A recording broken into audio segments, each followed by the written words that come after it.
এইছা হাই দিয়া হাল্লা কৰা ইয়া হাল্লা কৰা ইয়া বঢ়িয়া ৱাও ৱাও ৱাও লাহে গুড এই চোৱা হৈ গ'ল কান্দিলে কেনেকৈ হ'ব এই চোৱা এই সৰু সৰু বেবীবিলাক তাতে খেলি আছে চোৱা হাঁহি থাকা গুড যাব হাঁহি দিছে জানুবাক দেখা পাই নেকি চোৱাচোন পিছফালে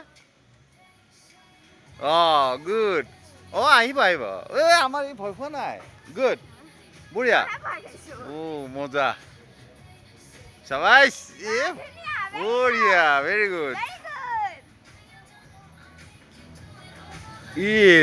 লেটেষ্ট ভয় লাগিছে নেকি দিয়া তেতিয়াহ'লে গুড তুমিয়ে ভয় খাইছা তাই ভয় খোৱা নাই দিছা